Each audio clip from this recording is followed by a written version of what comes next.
tous, bienvenue sur Amicom TV. Nous allons parler aujourd'hui, toujours dans cette thématique de la création, du fait de reprendre une entreprise familiale, de par les générations. Et nous avons avec nous Pascal Tozot. Bonjour Pascal, bonjour. bienvenue. Donc vous êtes directeur de l'entreprise Tozot. Donc vous êtes entrepreneur, père de famille, 3 grands-enfants, en tout cas l'aîné, il me semble. Tout à fait. Et puis, donc c'est une entreprise qui dure depuis 4 générations, entreprise en nom. Vous œuvrez dans le domaine du bâtiment. Il y a plus de 100 personnes, 100 employés à l'heure actuelle. Non, c'est le contraire. Il y a 20 ans, il y en avait 100 et à l'heure actuelle, une vingtaine. Tout à fait. Donc vous allez nous expliquer un petit peu le pourquoi du comment. Et pouvez-vous retracer dans un premier temps, de manière brève, les origines et l'histoire de votre société? Tout à fait. Alors, comme beaucoup, des origines italiennes, comme le nom l'indique. Et une création donc, par mon arrière-grand-père qui est remonté du Piémont et qui de fil en aiguille a fait prospérer cette entreprise qui a commencé par des peintures de panneaux CFF en définitive. D'accord. Donc le grand-père, c'était Louis. C'était Louis et s'en est suivi 4 générations de Tozot qui ont fait grossir cette entreprise en réponse aux demandes du marché de l'époque. Donc fondée en 1905. Tout à fait. Alors, quelles sont les principales différences entre une entreprise en nom et une société telle qu'une SA? Je crois que c'est une certaine conception du partenariat et de la clientèle dans la mesure où il y a une implication de l'entrepreneur, du patron vis-à-vis de sa clientèle. Une marque de respect, un engagement, une certaine fiabilité aussi. Bien évidemment, il y a une implication réelle de l'entrepreneur au niveau financier. C'est clair qu'on ne peut pas se cacher derrière le paravent d'une SA. Et quelle serait aujourd'hui la structure idéale? Écoutez, la structure idéale serait précisément une société qui allierait les avantages des deux, c'est-à-dire la volatilité, entre guillemets, d'une SA avec l'engagement d'une SARL qui est encore perçue comme ça par la clientèle, je crois. Quel est l'inconvénient majeur? L'inconvénient majeur, c'est un petit peu son avantage également, c'est-à-dire que en cas de difficulté, l'entrepreneur est vraiment engagé et redevable vis-à-vis de tous ses créanciers. Donc, mais c'est aussi ce qui fait la force de la SARL vis-à-vis de la clientèle.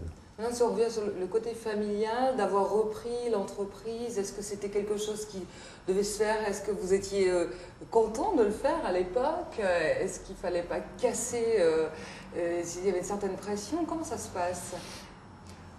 Est-ce qu'on a tous cette fibre d'entrepreneur? Non, absolument pas, mais effectivement, souvent on voit des entreprises dites familiales qui se transmettent de génération en génération parce que, baignant dedans dès le plus jeune âge, on entend parler de ça, on s'implique petit à petit et c'est tout naturellement qu'on monte un petit peu dans la hiérarchie de ce type d'entreprise, ça c'est clair.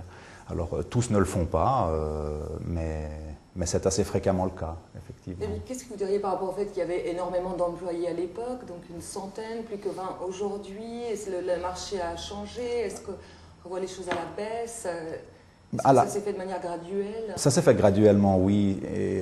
Mais le fait que le personnel baisse, c'est une nécessité pour pouvoir répondre aux exigences du marché qui, lui, est beaucoup, beaucoup plus réactif. Il faut pouvoir se passer parfois de travail pendant certaines périodes et pouvoir très, très spontanément répondre aux demandes de la clientèle en termes de cadence de travail. Et ça, on ne peut plus le faire avec des entreprises telles qu'elle l'a été par le passé de plus de 200 personnes. Aujourd'hui, c'est plus possible.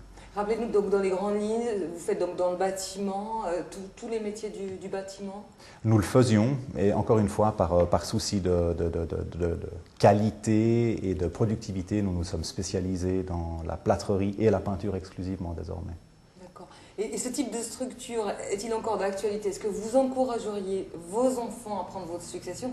Est-ce que vous y attendez? Est-ce que vous le souhaitez? Est-ce que vous les préparez déjà psychologiquement? Je crois que l'aîné a 17 ans. Tout à fait. Peut-être autre chose dans la tête à l'heure actuelle, je ne sais pas. Alors écoutez, les encourager en ce qui concerne mes propres enfants, non, pas particulièrement. En revanche, je crois vraiment que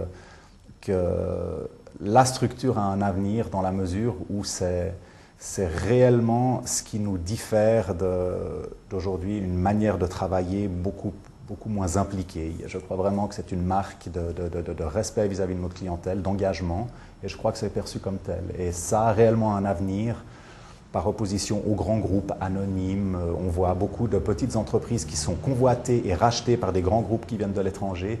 Et en définitive, ce sont souvent des rachats qui se soldent par des échecs commerciaux parce qu'il n'y a plus ce rapport humain qui lie le client et l'entrepreneur. Donc c'est un petit peu la réponse à cette dernière question. Donc l'avenir pour une entreprise familiale au sein du marché actuel a encore de belles années devant elle, enfin devant lui, en fonction évidemment que ce relais se donne de manière qu'il y ait un accord enfin, de la part des enfants. Et puis aussi, pourquoi pas, une fille pour reprendre l'entreprise. Ah, mais ça, bien sûr. Et on salue également votre femme qui travaille au sein de l'entreprise. Tout à fait.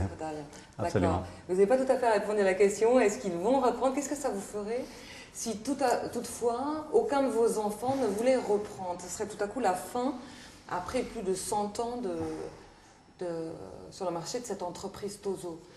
Affectivement, ce serait une déception, bien naturellement, mais on sait que trop bien qu'il faut aimer sa profession pour la pratiquer avec conviction.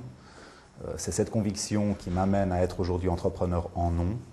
Et c'est à ce titre que je ne me permettrai pas d'encourager un de mes enfants à faire une activité qui ne le passionne pas. Donc il fera son chemin comme bon lui semble. Il y a un papa très cool. Ouais. Merci beaucoup Pascal. Merci à vous. Merci à vous. On se retrouve bien sûr plus tard pour notre rubrique.